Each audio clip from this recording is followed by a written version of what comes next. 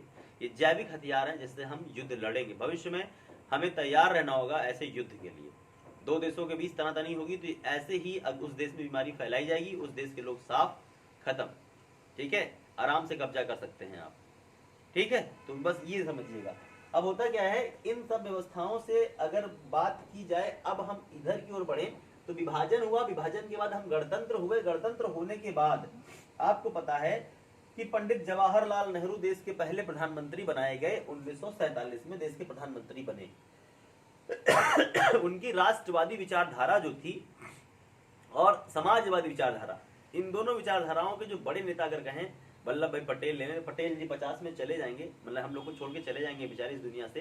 तो अगर कहें गुलजारीलाल नंदा, ये आपके हैं पंडित जवाहरलाल नेहरू, और इधर कहें आपके चौधरी चरण सिंह, इधर आप कहें अगर बिहार में जाएं तो जयप्रकाश नारायण जी, और ये जो बड़े नेता के कामराज, ये सब बड़े नेताओं ने बैठ करके विचार अपनाया। समाजवादी कॉन्सेप्ट को लेकर के इन लोगों ने एक अपना कॉन्सेप्ट दिया और इन्होंने एक नीति बनाई। यानी कि सरकार जो जीत जाती है सरकार, तो सरकार 1950 के बाद 51 में इसे ही नाम देते हैं पंचवर्षीय योजना।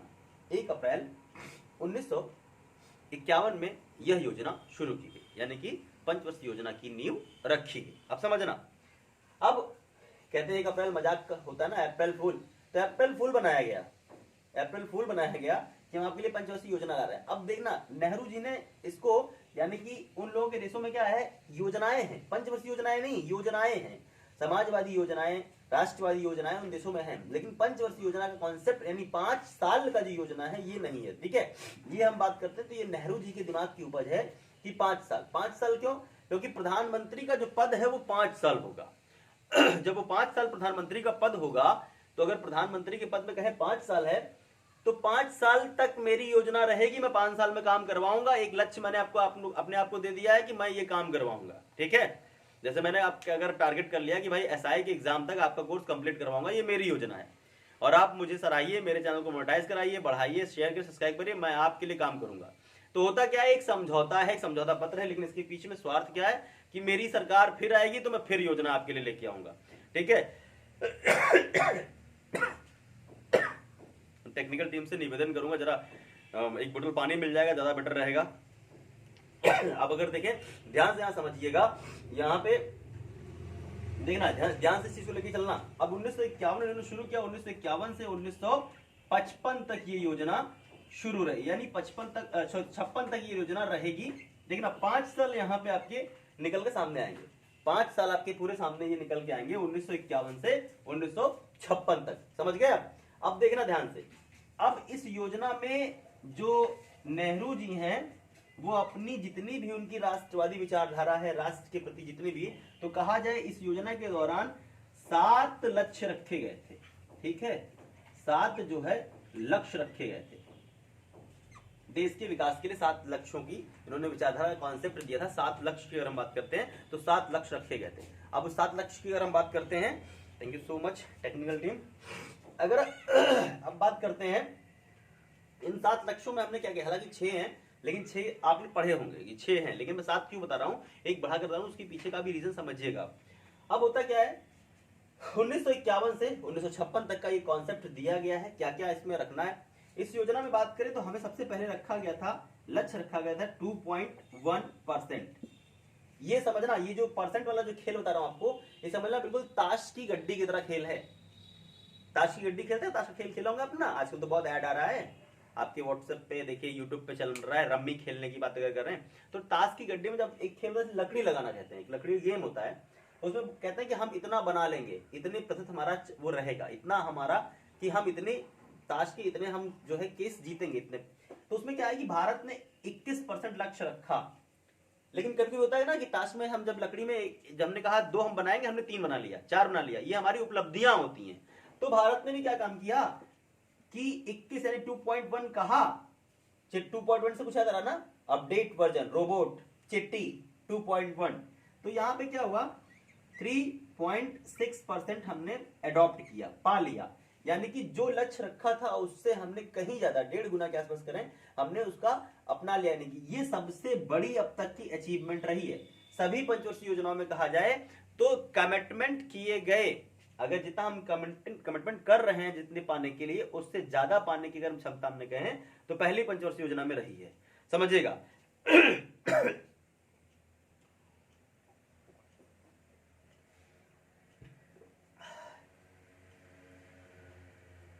अब देखना यहाँ पे, अब इस योजना के तहत ये क्या क्या चीजें लेकर के आएंगे, अब उन पर हम चर्चा करते हैं, समझना। यहाँ पे हम इसको हटा रहे हैं, यानी साफ कर ले इसको थोड़ा सा। और भाई आप लोग लाइक वाइक करते रहिए, कमेंट्स करते रहिए, शेयर वेयर करते रहिए। भाई देखिए डेलीकेशन आपके लिए हम लोग इतना कर रहे हैं।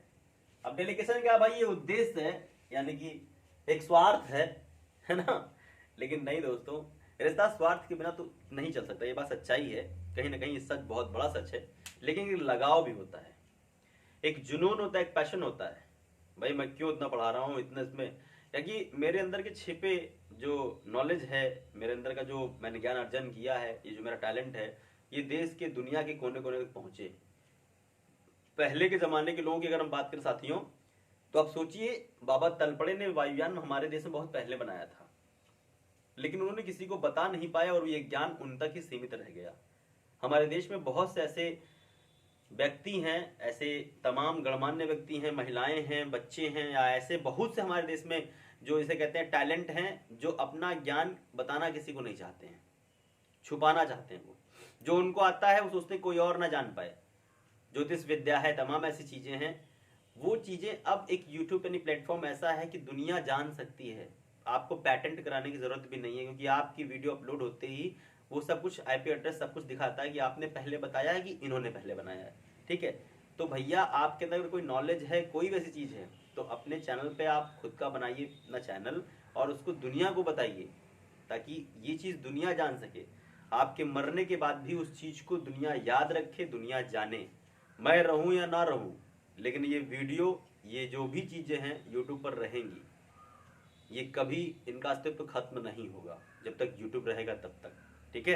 चलिए आगे देखते हैं। अब समझना, यहाँ पे 1951 में पंचवर्षीय योजना शुरू की गई। तो इसमें सबसे पहली चीज 1951 में समझना क्या क्या भारत में आई चीजें, 51 में से क्या क्या घटनाएं हैं जो हम याद कर सकते हैं पंचवर्षीय योजना के दौरान, वो चीजें भारत में लाई गई। तो सबसे पहली बात करते हैं, तो भारत में 1951 में आया स्कूटर लंब्रेटा।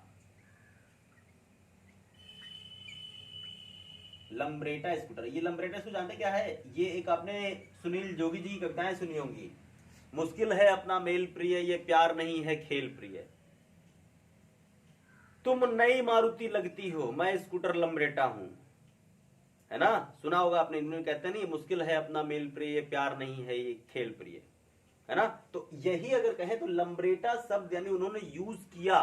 तो जो लंब्रेटा शब्द उन्होंने यूज किया उसमें अगर हम बात करें तो अब देखना यहाँ पे कि भारत में आया पहला स्कूटर लंब्रेटा, लेकिन 1972 में आया पहला स्वदेशी स्कूटर बजाज। हमारा बजाज आपने सुना होगा ना, बजाज स्कूटर उस समय देश का यानी स्वदेशी देश अपने देश का पहला स्कूटर रहा, ठीक है। चलिए अब देखते हैं आगे 1952 में क्या घटना घटी। 1952 में देखें तो भारत में 51-52 इन्हीं दोनों के बीच में कहा जाता है भारत में आम चुनाव, ठीक है। आम चुनाव कराए गए 1951-52 में, ठीक है। और 1951 में ही अगर देखें एक और चीज घटना घटी थी, कहते हैं 1951 में अगर बात करें तो यहां पे भाषा के लिए, भाषा के आधार पर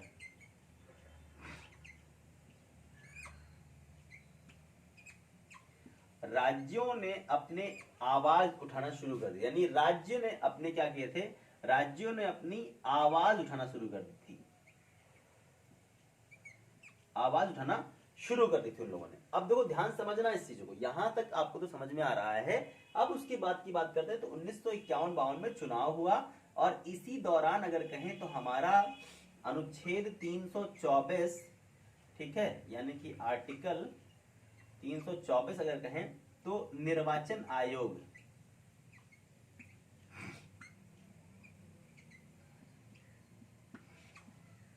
निर्वाचन आयोग जो है ये स्थापित हुआ और इसने चुनाव कराया। आपको पता है निर्वाचन आयोग की स्थापना जो है अगर हम कहें तो 25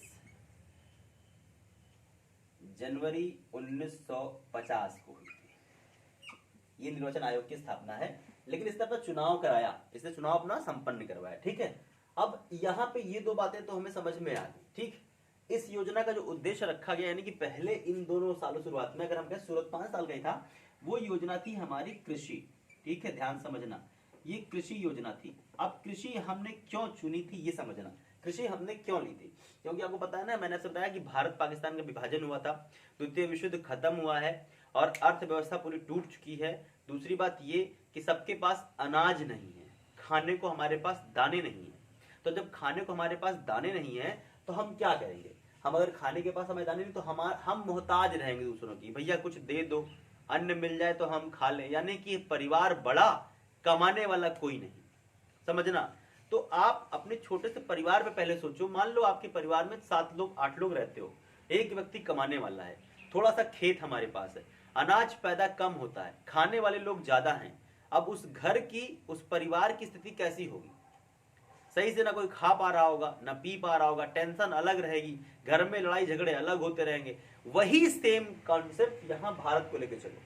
1947 में भारत का विभाजन हुआ, पाकिस्तान अलग एक मुल्क बना, पाकिस्तान से लोग भारत आ रहे हैं। इधर देखें तो पश्चिमी पाकिस्तान बांग्लादेश से भी लोग भारत आ जा रहे हैं, शरणार्थी आ रहे हैं हमारे यहाँ। द्वितीय विश्व युद्ध हुआ है, हमारे जेब में पैसे नहीं है, जीडीपी गिर चुकी है, हम क्या खाएंगे। तो हमें ये करना होगा भैया, जो हमारे पास खेत है उस खेत का सही इस्तेमाल करें और अच्छे से जोतें बोएं, ताकि हमारी पैदावार बढ़ जाए, फसल वसल अच्छे से उसमें निकले, खाद वाद अच्छे से इस्तेमाल करें। तो हम हमारे पास जो सबसे बड़ा है वो है कृषि ही एकमात्र उपाय है उस जमाने में हमको अपने आप को सही करने के लिए, समझना। उस जमाने की बात हम कर रहे हैं, कभी की बात कर रहे हैं, 1947 की बात कर रहे हैं, जब 1 रुपया $1 के बराबर हुआ करता था, तब की बात मैं कर रहा हूं। आज की बात नहीं कर रहा हूं मैं कि $1 80 रुपए के बराबर लगभग पहुंच चुका है। ठीक है, एग्जैक्ट नहीं है लेकिन लगभग 80 तक ये पहुंच चुका है। तो आप समझ सकते हैं कितना अंतर आ गया है, कितना गुना अंतर हो चुका है, आप कल्पना नहीं कर सकते इस चीज की। तो समझना, अब यहां तक ये चीज बातें समझ में आपको आ गई होंगी। अब आगे बढ़ते हैं, आगे बढ़ते हैं। तो अगर हम देखें यहां पे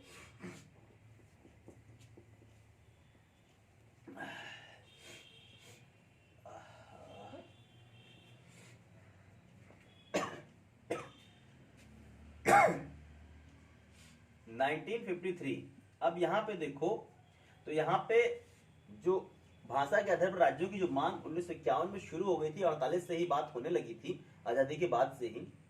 तो 1953 में कहें तो पहला राज्य जो है आंध्र प्रदेश ने सुर उठाया, यानी कि उसने अपनी मांग की, उसने सर उठाया और सुर भी उठाया कि हाँ हमें अलग रहना है भाई, हमारी परिवार हमारा आपसे नहीं मैच कर रहा है, भाषा नहीं मैच कर रही, हम अलग रहेंगे, सीधी सी बात है। उसका भी कहना ठीक था, कोई बुरा नहीं था, अलग रह रहा है वो अलग रहे, अपना अलग करना चाहता है अलग कर लो।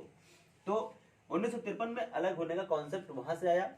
लेकिन इसी योजना के दौरान ये रखा गया कि भाई भारत में लोगों को गणमान्यत सम्मानित करने के लिए कुछ ना कुछ तो व्यवस्था करनी पड़ी।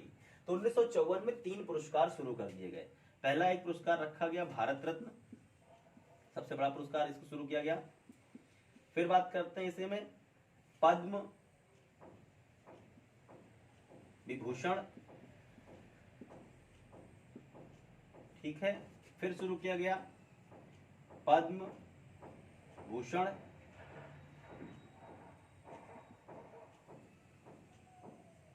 और पद्म श्री पुरस्कार।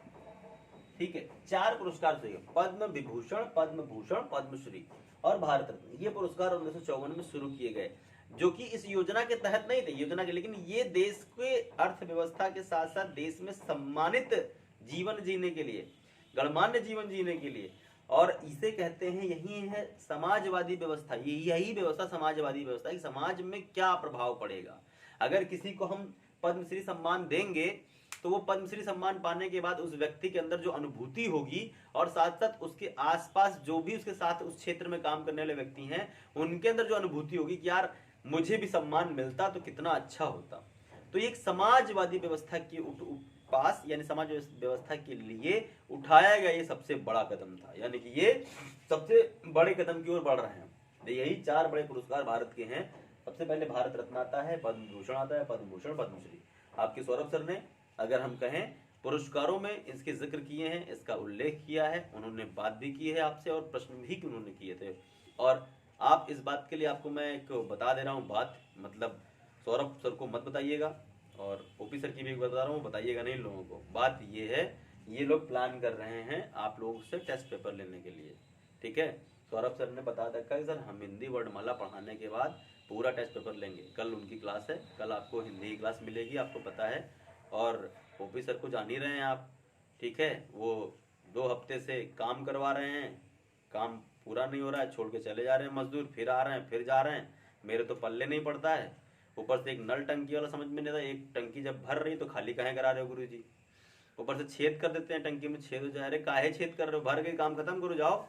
तो ये दोनों चैप्टर से आपको क्वेश्चन मिलने वाला है, यानी कि टेस्ट पेपर आपका बना रहे हैं वो लोग, ठीक है। और हो सकता है ओरली आके पूछें तो ये बता देना भैया अपनी तैयारी कर लो, जो वीडियो नहीं देखे हो, अगर छूट छाट गई है तो वो देख लो फिर से एक बार, ताकि तुम जो है अच्छा नंबर ला सको। और ये जो टॉप 5 हमारे जो बने रहते हैं हमारे चैनल पर, टॉप 5 जो स्टूडेंट प्रभात हैं, जो हैं शिखा अवस्थी हैं, शालिनी पटेल हैं, शिवानी वर्मा जी हैं, अगर फिर बात कहें इनके उत्तम जी की बात करते हैं, राजकमल जी की बात करते हैं, फिर ये जो शिवाकांत हैं, ये सब जो हमारे स्टूडेंट यहाँ पे हैं, इनमें आपसी जो होड़ लगी है, इसमें कौन आगे निकलता है यही देखना है। बाकी और लोग को देखेंगे तो मैंने बता दिया है भैया, देख लो, ठीक है, समझना। अब नंबर अच्छे लाने हैं, ठीक। चलो अब देखो ये व्यवस्था तुमको यहाँ तक समझ में आ गई होगी। अब यहीं से एक चीज समझना, इसी 54 और 55 के बीच में भारत में सिंचाई व्यवस्था के लिए, यानी कृषि तो हमने रखा, अब कृषि जब रखा है तो सिंचाई व्यवस्था के लिए हम क्या कर रहे हैं, सिंचाई व्यवस्था के लिए हमको कुछ ना कुछ तो बनाना पड़ेगा। पानी कहाँ से आएगा, कैसे आएगा। अच्छा, तो जो विचार रखा गया था इस योजनाओं का, यानी कि जो हमारे पास भाखड़ा नंगल बांध और जितने भी बांध है, हीराकुंड बांध, जो ये जब बांध निकलेंगे हमारे, तो ये बांध कैसे बनेंगे या ये हमने किससे अडॉप्ट किया है। तो हम बात करें, अगर आपको पता होगा शायद 1933 में एक टेंस परियोजना नदी है, आपको पता है, ठीक है। टेंसी परियोजना नदी जिसे कहते हैं, अमेरिका की टेंसी घाटी परियोजना नदी है। इसके विचारधारा, इस कॉन्सेप्ट से ही हमने यहाँ, भाई जब हम आजाद नहीं हुए थे, लेकिन हम आजाद तो नहीं हुए हैं, लेकिन हमारा देश आजादी के लिए संघर्ष कर रहा है और हम इन चीजों को देख रहे हैं कि हाँ भाई ये व्यवस्था क्या है, कैसे है, और हमें इसको लेके चलनी है, ठीक है।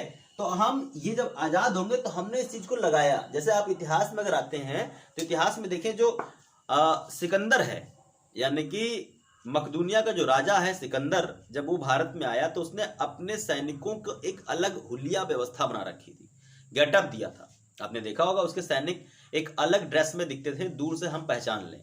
तो उसके इस विचारधारा से प्रभावित होकर के भारत में जो है सैनिकों की हुलिया व्यवस्था आई, यूनिफॉर्म व्यवस्था लाई गई। इसके लिए 2 शासक बहुत जिम्मेदार है भारत में। अगर एक कहें तो हमारा, यानी कि बहुत भारत में अगर कहें सुल्तानों में सबसे प्रतापी शासक जो रहा है उसे कहते हैं अलाउद्दीन खिलजी। और अगर हम बात करते हैं शेर शाह सूरी की, तो इन दोनों ने ही भारत में इस व्यवस्था को शुरुआत किया। यानी कि उन्होंने कहीं ना कहीं इतिहास पढ़ा होगा, जाना होगा, सुना होगा। भाई अगर हम कहें जो अलाउद्दीन खिलजी है उसका समय और उसके समय में कितना अंतर है। सिकंदर बीसी में आया है, अलाउद्दीन खिलजी की बात करते हैं तो 1296 ईस्वी में अलाउद्दीन खिलजी गद्दी पर बैठा था। शेर शाह सूरी की अगर बात करते हैं तो शेर शाह सूरी का शासनकाल अगर देखिए चौसा का युद्ध के बाद वो शुरू करता है, यानी कि 1540 के बाद 39 के बाद चौसा, 39 में चौसा और 40 में बेलग्राम कन्नौज का युद्ध, उसके बाद उसका शासन शुरू होता है। तो आप देख रहे हो ना कि ये व्यवस्था बीसी और एडी में कहां तक आ गई, यानी उन लोगों ने सुन रखा होगा तो बना रखा होगा। ऐसे ही हमारे देश में उस जमाने में जब 1933 कहें कांग्रेस का अधिवेशन हो रहा है कलकत्ता, और तीसरी महिला अध्यक्ष बन रही है नलिनी सेन गुप्ता कांग्रेस की, तो उस समय देश हमारा यहाँ चल रहा है। और देखिए हिटलर जर्मनी का तानाशाह बन रहा है, इस साल जर्मनी का तानाशाह हिटलर है और भारत जो है संघर्ष कर रहा है, भारत संघर्ष कर रहा है, समझ रहे हैं आप। तो उस समय जो घटना घटी होगी वो इस जमाने के प्रधानमंत्रियों को या जो व्यक्ति थे उनको पता था कि भाई हम अपने देश में इसको सुधार करेंगे, और जब वो प्रधानमंत्री बने तो उन्होंने उसका सुधार किया, है ना। बहुत सी बातें हैं। अटल बिहारी वाजपेयी जब कभी विदेश मंत्री हुआ करते थे, या जब कभी सिर्फ कांग्रेस की स्थापना भी नहीं हुई थी 1980 में, बीजेपी की स्थापना भी जब नहीं हुई थी 1980 6 अप्रैल को बीजेपी की स्थापना हुई है, तो कांग्रेस एकमात्र सरकार हुआ करती, जनता दल पार्टी सरकार बनी, आपको पता है। इंदिरा गांधी द्वारा किए गए कार्य, इंदिरा गांधी की असफलताएं, इंदिरा गांधी को मिली चोट से सबक लेते हुए अटल बिहारी वाजपेयी ने इंदिरा गांधी की नीतियों को अडॉप्ट किया, और इंदिरा गांधी और अटल बिहारी वाजपेयी जी की नीतियों को मिला करके नरेंद्र मोदी जी वर्तमान समय में शासन कर रहे हैं। देखा जाए क्या बैंकों की बात अगर हम करें तो बैंकों का जो पहला स्टेप है वो इंदिरा गांधी ने लिया है। अब अगर हम बात करते हैं तो देखिए यहां पर मोदी जी ने उसको जो है जनधन योजना में कन्वर्ट कर दिया। तो ये कहीं ना कहीं हमने देखा है, हमने सुना है, आने वाले प्रधानमंत्री जो भविष्य में होंगे वो प्रधानमंत्री भी अपने पुराने प्रधानमंत्रियों से सीख लेते हुए, पुराने शासकों से सीख लेते हुए, पुराने देश के कुछ और देशों के नेताओं से कुछ जानकारी लेते हुए अडॉप्ट करेंगे। यहाँ कई प्रश्न बन जाते हैं, ठीक है। अशोक का जो शिलालेख स्तंभ लिखवाने की जो प्रथा है वो कहाँ से उसने अडॉप्ट की थी? उसको सपने में थोड़ी ना आ गया था यार मेरे द्वारा किए गए कार्य लगवा दो दीवार पे बोर्ड, ठीक है। सबको मालूम चलना चाहिए मैंने करवाया है। आजकल ये चलन में डीआईजी साहब, आईजी साहब या डीएम साहब जो भी काम करवाते हैं, प्रधान कराता है तो गांव पे लिखवा देता है, फलाने के सामने लिखवाया गया, सांसद महोदय लिखवा देते हैं, ये है अभिलेख। तो कॉन्सेप्ट यही है दोस्त, और कुछ नहीं है, समझ गए। तो अब होता क्या है कि यहाँ पे जो हमने सिंचाई की व्यवस्था के लिए जन्म सोचा से सुधार किया, वो हमने कॉन्सेप्ट यानी कि 1954 में विचारधारा अपनाई, और जो 1954 के बाद ये विचारधारा आपको दिखेगी दूसरे पंचवर्षीय योजना में दिखेगी। अब आते हैं 1955 में, हम जाते हैं 1955 में क्या होता है। 1955 में देखें तो इधर हमारे पास पंचवर्षीय योजना तो हमारे पास है ही, लेकिन जो ये योजना चली, इस योजना में अगर बात करें तो संविधान हमारा लागू हो चुका, लागू संविधान बन भी चुका था। उसके बाद हमने इस योजना को बनाया था तो संविधान में हमने इसको स्थान नहीं दिया था। स्थान संविधान में नहीं दिया तो इसको हमने रखा था कि गैर संवैधानिक निकाय है, यानी कि अगर हम कहें योजना आयोग कैसी संस्था है, गैर संवैधानिक निकाय है, यानी कि संविधान में इसका उल्लेख तो नहीं है, लेकिन संविधान में इसका उल्लेख नहीं है, संविधान के हित के लिए कार्य करेगी, ये व्यवस्था है। और उसी साल यहाँ पे कहें तो सिटीजनशिप एक्ट, नागरिकता अधिनियम आया था, क्योंकि पहली पंचवर्षीय योजना में ये आंकड़े रिपोर्ट आ चुके थे हमारे पास कि भैया ऐसा है भारत में लोग जो है जैसे कहते हैं जो आपके निवासी हैं, शरणार्थी, वो संख्या में बढ़ रहे हैं। उसका सबसे बड़ा रीजन भी था जो बंटवारा मैंने बताया। और दूसरी बात 1951 में भारत में अगर हम कहें 1951 में पहली बार जो है परिवार नियोजन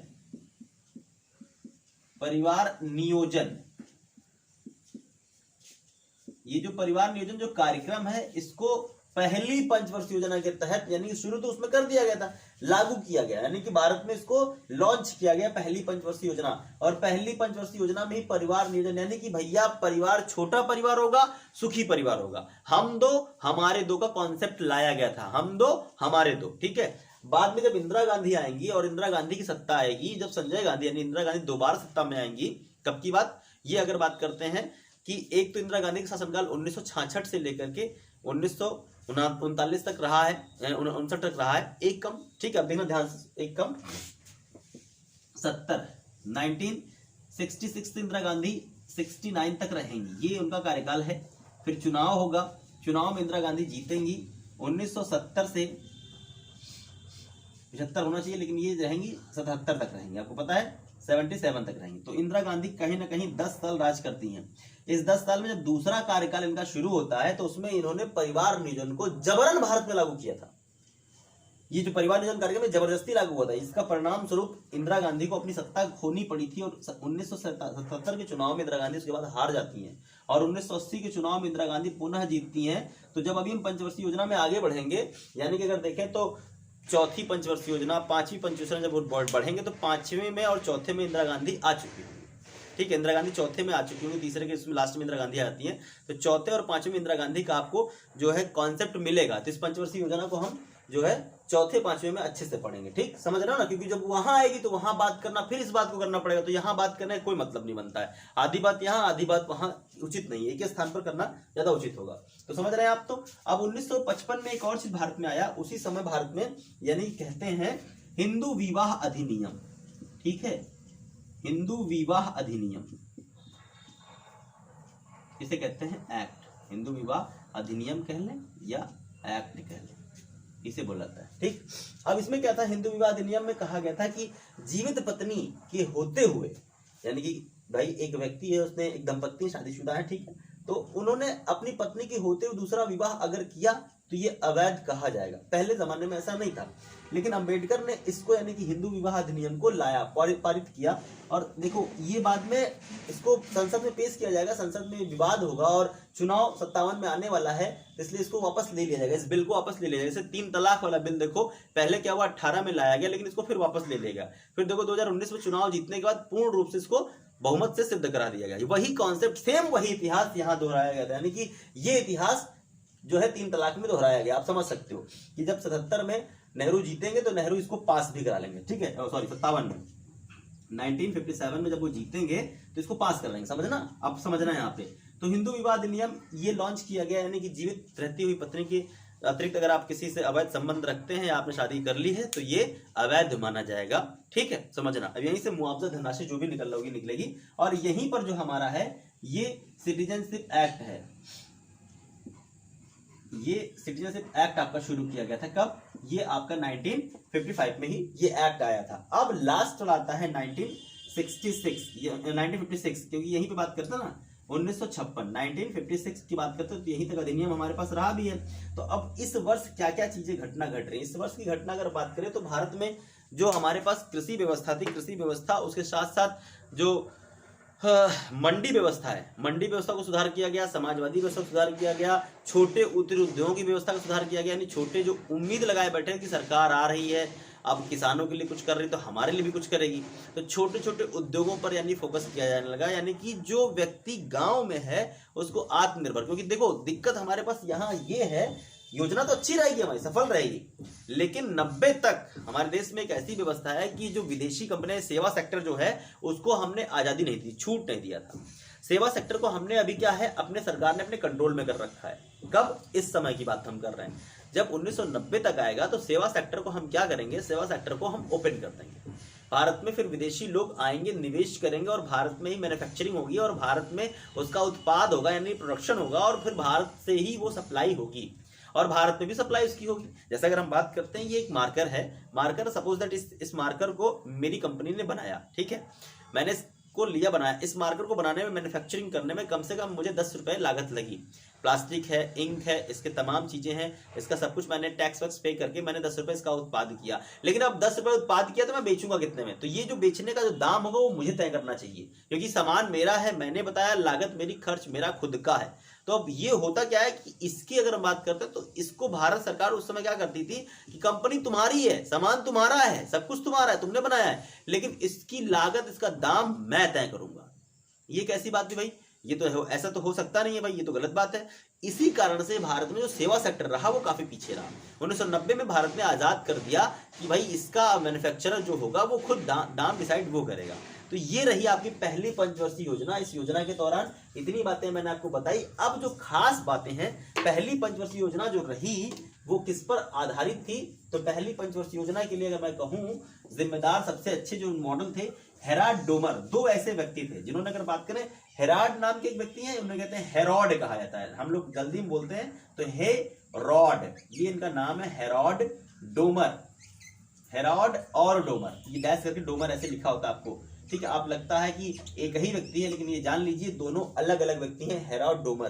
तो इन दोनों ने मॉडल दिया था, इन दोनों ने मिला करके कहा था कि भैया ऐसा रखो। अब देखो, अगर ये मॉडल दे रहे हैं तो तुम खुद सोचो, हेरोड डोमर भारत के तो है नहीं, नाम से ही लग रहा है कि यार ये तो विदेशी है या तो आंग्ल भारतीय है, दोनों में से कोई ना कोई होंगे।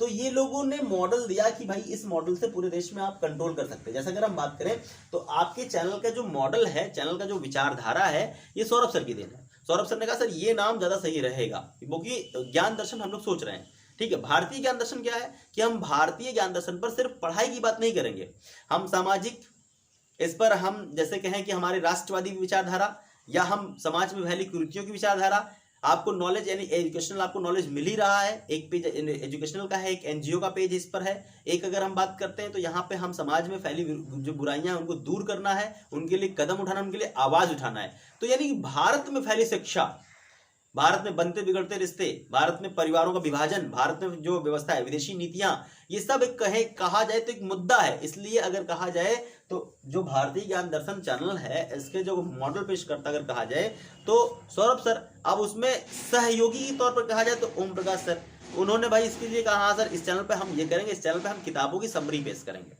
जैसे कहते हैं ना, किताबों की अलमारी से एक हमने किताबें लेके आए, उनकी विचारधारा है। मेरा क्या था कि भैया मैं तो पढ़ाऊंगा अच्छे से, मुझे पढ़ाना ज्यादा पसंद है तो मैं पढ़ाऊंगा, लेकिन अगर हम बात करते हैं पढ़ाने के अलावा साथ साथ सामाजिक में जो फैली बुराइयां हैं, कुरीतियां हैं, वो बहुत हैं।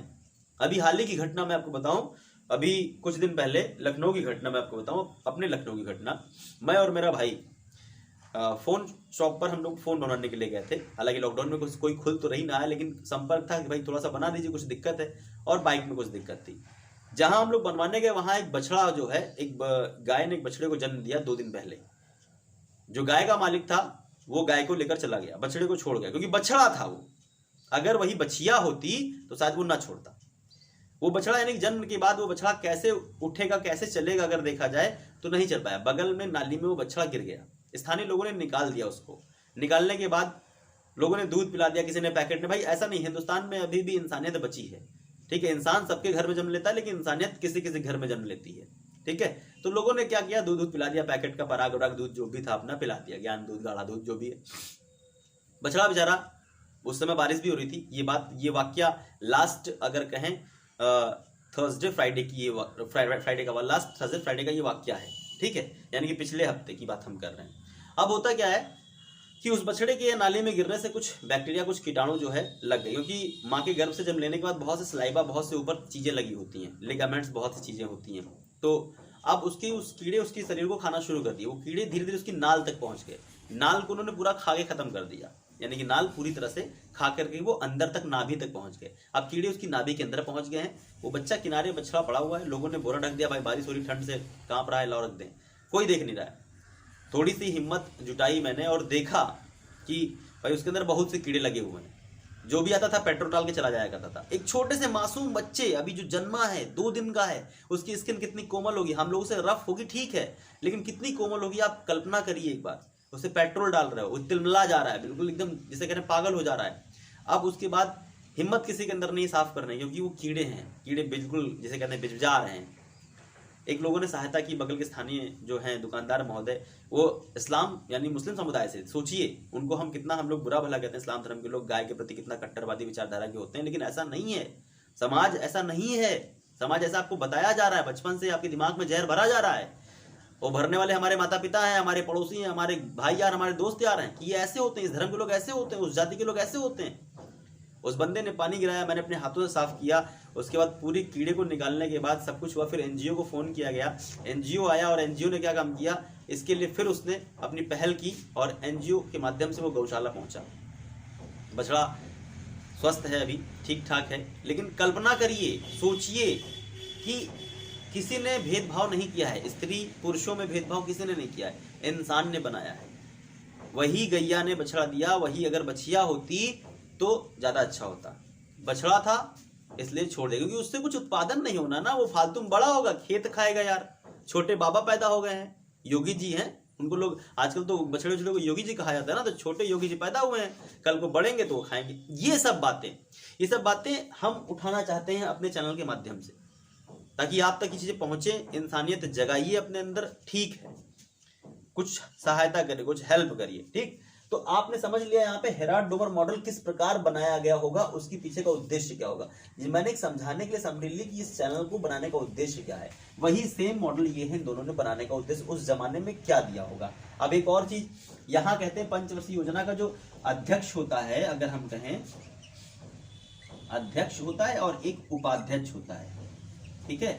अध्यक्ष और उपाध्यक्ष की बात करते हैं तो वो पीएम होता है, प्रधानमंत्री होता है, और पहले उपाध्यक्ष थे वो जीएल नंदा थे, ठीक है, जीएल नंदा जी थे, ये ध्यान रखना। यही 2 प्रश्न ज्यादा उठ के आते हैं। पहली पंचवर्षीय योजना किस मॉडल पर आधारित थी, हेराल्ड डोमर मॉडल पर आधारित थी। अध्यक्ष कौन था, पंडित जवाहरलाल नेहरू थे, क्योंकि प्रधानमंत्री वही थे। उपाध्यक्ष कौन थे, जीएल नंदा थे। ये वही जीएल नंदा है जो आगे चल करके 2 बार कार्यवाहक प्रधानमंत्री भारत के बनेंगे, ठीक है, कार्यवाहक प्रधानमंत्री। उसके बाद इनके बाद आज तक कोई भारत में कार्यवाहक प्रधानमंत्री बना भी नहीं है। कार्यवाहक उपराष्ट्रपति रहे हैं, कार्यवाहक प्रधानमंत्री कोई नहीं रहा है। ठीक है, क्योंकि राष्ट्रपति कार्यवाहक होते हैं तो वो उपराष्ट्रपति ही राष्ट्रपति बन जाते हैं, उपराष्ट्रपति कार्यवाहक बन जाते हैं। ठीक है, अब समझिएगा यहाँ पे। अब देखिए ध्यान से, अगर हम बात करें तो ये 2-3 प्रश्न आपके ऐसे हैं जो हिट क्वेश्चन है। ये तो हिट है, साथ साथ में से एक और प्रश्न यहाँ पे अच्छा सा है, इसका जो मॉडल कितना परसेंट लक्ष्य रखा है, तो 21% आप इसे, जंगल हमारे देश में कितना परसेंट है, हमारे देश में अगर भारत में कहें तो जंगल कितने परसेंट है, 21% जंगल है हमारे पास। तो जंगल 21% है तो 21% दशमलव लगा दीजिए आप। यही हमारी पहली पंचवर्षीय योजना का लक्ष्य रखा गया था। लेकिन हमने पाया कितना, हमने पाया 36 यानी कि 36 आप लिखते हैं। तो ये लक्षद्वीप की अगर हम बात करते हैं, या आप उधर निकल जाए द्वीपों के समूह की ओर पहुंचे तो कुछ आपको क्वेश्चन मिलेगा आपको, या अंडमान निकोबार द्वीप समूह की ओर पहुंचे तो कुछ आपको द्वीपों का समूह मिलेगा, आपको मिलेगा ना। 47 द्वीपों का समूह उधर मिल रहा है आपको, 36 का इधर मिल रहा है आपको। अगर कॉन्सेप्ट निकालेंगे आप देखेंगे, अंडमान निकोबार पहुंचेंगे या आप अगर पहुंचे इंडोनेशिया पहुंच जाए आप, तो बहुत देशों के समूह मिलेंगे। तो उसमें 36 को सर्च करिएगा आप 36 इसमें डॉट लगा दीजिए आप। ठीक है, 3.6 ये परसेंट हमने अडॉप्ट किया, ये हमने टारगेट दिया और ये हमने पा लिया। ठीक है, समझ रहे हैं आप। तो ये यहां से हमने अचीव किया है, ये सबसे बड़ा अचीवमेंट अब तक रहा है पंचवर्षीय योजनाओं के मॉडल पर। 1 से 2 हम कैसे याद करेंगे, मैंने आपको बताया है। ये 2.1 था, ये 3.6 था। मैंने दशमलव अपने आप मन में हटाया तो हमें जंगल का मिला, इसका दशमलव हटाइएगा आपको मिलेगा। मैंने हिंट के तौर पर बहुत कुछ दे दिया है, लक्षद्वीप है, आपका अंडमान निकोबार द्वीप समूह है, मैंने बताया इंडोनेशिया है, मैंने बताया मालदीव, मैंने बताया। तो इन चारों में से एक में आपको ये 36 द्वीपों का समूह मिलेगा, देखिएगा और उसको फिर कमेंट्स बॉक्स में उत्तर जरूर करिएगा। मैं नहीं बताऊंगा क्योंकि इसके लिए कुछ प्रश्न छोड़ने भी चाहिए आपके लिए। ठीक है, तो दोस्तों ये पहली पंचवर्षीय योजना रही। अब हम अगली पंचवर्षीय योजना, दूसरी पंचवर्षीय योजना की ओर बढ़ेंगे और इस जो आपका टॉपिक है, जिस दिन आपका टर्न पड़ेगा उस दिन आपको दूसरी पंचवर्षीय योजना के बारे में आपको बताया जाएगा। तो दोस्तों और मेरे प्यारे भाइयों बहनों मित्रों सभी से निवेदन है कि चैनल को सब्सक्राइब कराइए, लाइक कराइए और शेयर करिए इसको। ठीक है, आप भी लाइक करिए। देखने वाले लोग जितने ज्यादा होते हैं, लाइक करने वाले उतने ही नहीं होते हैं, कमेंट्स करने वाले भी लोग होते हैं अच्छे खासे। तो कृपया करके करिए। और एक ही अध्यापक पर नहीं, आप अक्सर वीडियो में व्यूज ज्यादा दे रहे हैं मेरे, लेकिन सौरभ सर का भी ध्यान रखिए, ओपी सर का भी ध्यान रखिए। वो लोग भी आपके लिए बहुत प्रयास करते हैं, बहुत मेहनत करते हैं वो अपने कंटेंट को। ऐसा अगर आप जानते हैं किसी व्यक्ति का जो आकलन है, उसकी जो बनावट शरीर, उसकी भाषा पर मत जाइए, उसके प्रश्न पर जाइए। जो अगर हम बात करें जो प्रश्न जो लाते हैं ओम प्रकाश सर, उस प्रश्न पे जरा एक बार गौर करिए। अच्छे अच्छे स्टूडेंट फंस जाते हैं ऑफलाइन में, मैं देखता हूँ जो धुरंधर स्टूडेंट हैं, जो किसी चैनल पर पढ़ रहे हैं, ठीक है, एग्जामपुर जैसे बड़े चैनल पर प्लेटफॉर्म पे पढ़ रहे हैं वो, और उनसे जब प्रश्न कर लिया जाता है तो वो प्रश्न ऑफलाइन नहीं कर पाते हैं। मैं किसी चैनल की बुराई नहीं कर रहा हूँ, मैं चैनल की, भाई एग्जामपुर जैसा चैनल बड़ा चैनल है वो, ठीक है। अब अगर बात करते हैं ये इनका चैनल देखिए भाई, उत्कर्ष क्लासेस, ये सब बड़े चैनल हैं। इन सब चैनल पर पढ़ने वाले बच्चे जो अगर बात करें कंटेंट वहां अच्छा मिल रहा है, उसके बाद भी जब ओपी सर कंटेंट दे रहे हैं तो ओपी सर के कंटेंट को आप क्यों नहीं हल कर पा रहे हो? या तो आप में कमी है, चैनल में तो कमी नहीं है भाई उत्कर्ष है, एग्जामपुर भाई एग्जामपुर है, ठीक है, उसकी बात हम नहीं करेंगे, लेकिन आप में कमी है। और आप एक स्थिर बनाइए, स्थिरता बना के रखिए, और आपको जो टॉपिक पे लाया जा रहा है, जिस प्रश्न पर आया उस प्रश्न को समझिए। तो आप जहां भी पढ़ रहे हैं, जिस चैनल में पढ़ रहे हैं, तो कृपया करके एक चैनल में पढ़िए, एक टीचर से पढ़िए। 10 टीचर से पढ़ेंगे तो कंफ्यूजन स्वाभाविक है बनेगा और सफलता में आपकी बाधा आएगी। ठीक है, तो इन्हीं शब्दों के साथ मैं अपनी जो वाणी को विराम देना चाहूंगा, और आप सब्सक्राइब करिए, लाइक करिए, शेयर करिए। जय हिंद साथियों।